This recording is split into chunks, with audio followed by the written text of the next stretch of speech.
तो hello friends, स्वागत है आप सभी को हमारे इस एजुकेशन में गुप्ता जी में। तो आप सभी के लिए फिर से 30 मोस्ट इम्पोर्टेंट क्वेश्चन लेके आ चुका हूं दोस्तों, जो कि आर्ट्स वालों के लिए है। तो क्या करना है, इसको आपको सही से नोट कर लेना है। ये सारे बोर्ड एग्जाम में पूछे जाने वाला प्रश्न है।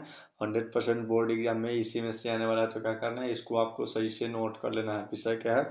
विषय हिस्ट्री है। इसको आपको सही से नोट कर लेना है।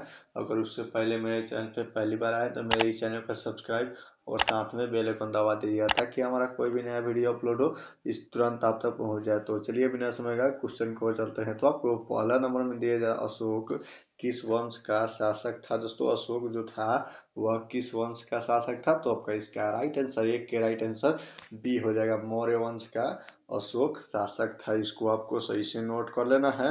तो चलिए अगले क्वेश्चन को चलते हैं। तो आपको दूसरे नंबर में दिया है, समुद्रगुप्त की तुलना किस यूरोपीय शासक से की जाती थी? दोस्तों, समुद्रगुप्त की तुलना किस यूरोपीय शासक से की जाती है?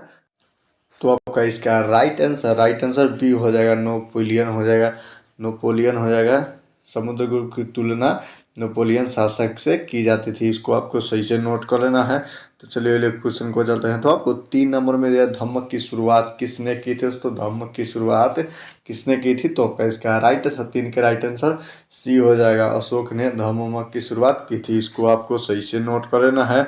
तो चलिए अगले क्वेश्चन को चलते हैं। तो आपको 4 नंबर में दिया है, गुप्त काल में कौन चीन यात्री भारत आया था? सो जो जबकि गुप्त काल का चल रहा था, तो उसमें कौन चीनी यात्री भारत आया था? तो आपका इसका राइट आंसर, 4 का राइट आंसर बी हो जाएगा, फहियान गुप्त काल में भारत आया था। इसको आपको सही से नोट कर लेना है।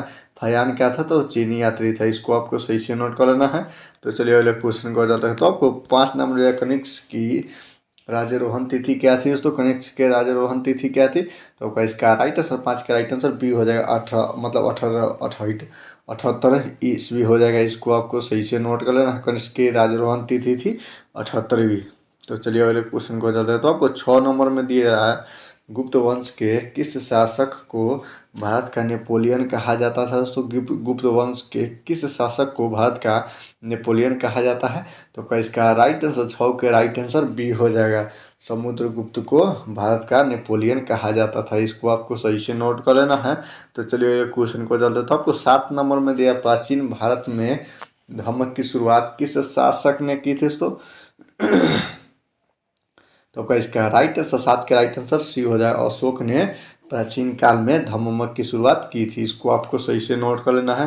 धम्ममक की शुरुआत कहाँ की थी? तो भारत में की थी। इसको आपको सही से नोट कर लेना है। तो चलिए अगले क्वेश्चन को चलते हैं। तो आपको 8 नंबर में दिया, अलबरूनी किसके साथ भारत आया था? जो अलबरूनी था वह किसके साथ भारत आया था? तो आपका इसका राइट आंसर, 8 का राइट आंसर सी हो जाए, गजनी के साथ अलबरूनी भारत आया था। इसको आपको सही से नोट कर लेना है। अलबरूनी किसके साथ आया भारत आया था? तो गजनी के साथ आया था। तो चलिए अगले क्वेश्चन को चलते हैं। तो आपको 9 नंबर में दिया, प्रयाग प्रस्ती किस राजवंश से संबंधित था? दोस्तों, प्रयाग प्रस्ती थी किस राजवंश से संबंधित था? तो इसका राइट आंसर, 9 का राइट आंसर डी हो जाए, गुप्त राजवंश से संबंधित था। इसको आपको सही से नोट कर लेना है। चलिए अगले क्वेश्चन को चलते हैं। तो आपको 10 नंबर में दिया है, गुप्तों के काल में कौन चीनी यात्री भारत आया था? सो गुप्तों का काल में कौन चीनी यात्री भारत आया था? तो इसका राइट आंसर, 10 का राइट आंसर बी हो जाएगा, फाहियान गुप्तों के काल में भारत आया था। इसको आपको सही से नोट कर लेना है। तो चलिए अगले क्वेश्चन को चलते हैं। तो आपको 11 नंबर में दिया है, भारतीय इतिहास का कौन सा काल स्वर्ण काल के नाम से जाना जाता है? तो आपका इसका राइट आंसर, 11 का राइट आंसर बी हो जाएगा, गुप्त काल का स्वर्ण काल के नाम से जाना जाता है गुप्त काल को। इसको आपको सही से नोट कर लेना है। तो चलिए अगले क्वेश्चन को चलते हैं। तो आपको 12 नंबर में दिया, कनिष्क का राज्यारोहण क्या कब हुआ था? सो कनिष्क का राज्यारोहण कब हुआ था? तो आपका इसका राइट आंसर, 12 का राइट आंसर बी हो जाएगा, 18वीं ईस्वी में हुआ था कनिष्क का राज्यारोहण। इसको आपको सही से नोट कर लेना है। तो चलिए अगले क्वेश्चन को चलते हैं। तो आपको 13 नंबर में दिया, अशोक के अभिलेखों को पढ़ने वाला प्रथम व्यक्ति कौन था? दोस्तों, तो आपका इसका राइट आंसर, 13 का राइट आंसर डी हो जाएगा, जेम्स प्रिंस हो जाएगा। इसको आपको सही से नोट कर लेना है। तो चलिए अगले क्वेश्चन को चलते हैं। तो आपको 14 नंबर में दिया, कनिष्क ने निम्नलिखित धर्म में से कौन सा धर्म अपनाया था? तो आपका इसका राइट आंसर 14 का राइट आंसर बी हो जाएगा, बौद्ध धर्म अपनाया था कनिष्क ने। इसको आपको सही से नोट कर लेना है।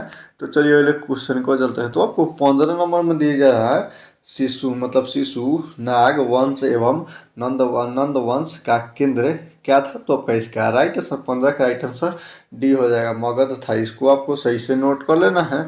तो चलिए अगले क्वेश्चन को चलते हैं। तो आपको 16 नंबर अशोक के अभिलेखों की भाषा क्या थी दोस्तों?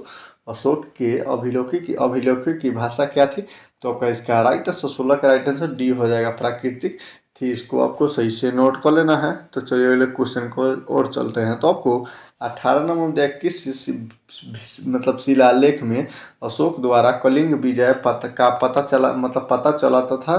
तो आपका इसका राइट आंसर 18 का राइट आंसर डी हो जाएगा, 10-13 हो जाएगा। इसको आपको सही से नोट कर लेना है। तो किस शिलालेख में अशोक द्वारा कलिंग विजय का पता चलता है? तो आपका इसका 13वें को हो जाएगा। इसको आपको सही से नोट करना है, राइट आंसर डी हो जाएगा, 13वें हो जाएगा।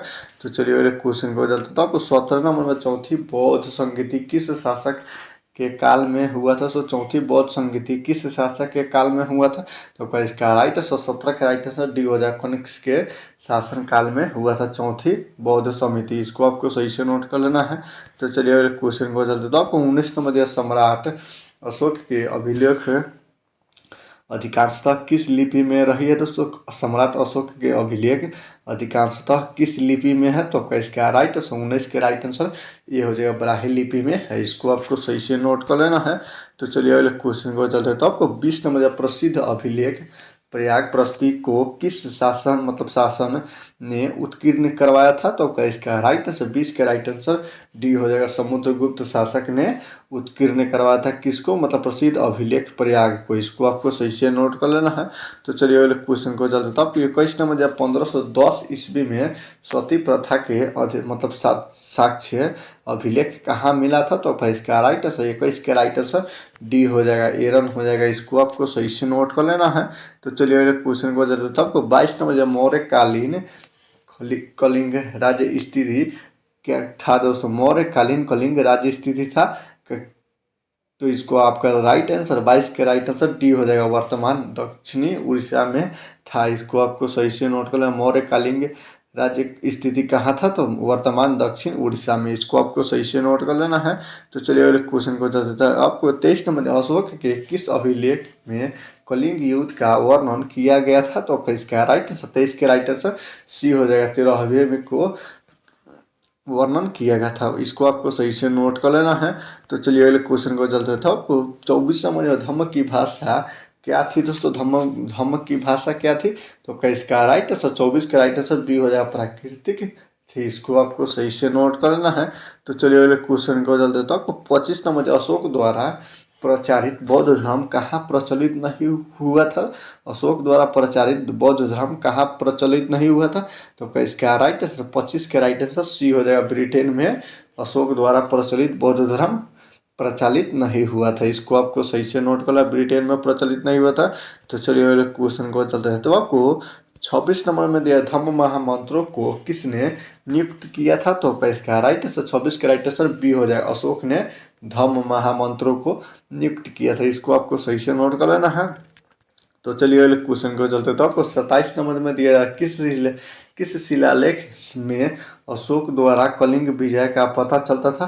तो इसका राइट 27 के राइट आंसर डी हो जाएगा, 13वें हो जाएगा। इसको आपको सही से नोट कर लेना है। तो चलिए अगले क्वेश्चन को चलते हैं। तो आपको 28 नंबर में दिया जा रहा है सम्राट अशोक के अभिलेख को पढ़ने का श्रेय किसे दिया जाता था? तो सम्राट अशोक के अभिलेखों को पढ़ने का श्रेय किसे दिया जाता था? तो इसका राइट आंसर 28 के राइट आंसर ये हो जाएगा, जेम्स प्रिंसेस को दिया जाता था अशोक पढ़ने का। इसको आपको सही से नोट कर लेना है। तो चलिए अगले क्वेश्चन को चलते हैं। तो आपको 29 नंबर में कलिंग पर विजय प्राप्त करने वाला शासक कौन सा था? कलिंग पर विजय प्राप्त करने वाला शासक कौन था? तो इसका राइट 29 का राइट आंसर बी हो जाएगा, अशोक हो जाएगा। इसको आपको सही से नोट कर लेना है। तो चलिए अगले क्वेश्चन को चलते हैं। तो आपको 30 नंबर में दिया जा रहा है, महाभारत की रचना किसने की थी दोस्तों? महाभारत की रचना किसने की थी? तो इसका राइट आंसर 30 का राइट आंसर डी हो जाएगा, वेद व्यास ने महाभारत की रचना की थी। इसको आपको सही से नोट कर लेना है। तो उम्मीद करता हूँ कि वीडियो आप लोग के लिए अच्छा लगा, और अच्छा लगा हो तो वीडियो को दीजिए लाइक और चैनल को सब्सक्राइब करिए। जय हिंद, जय भारत।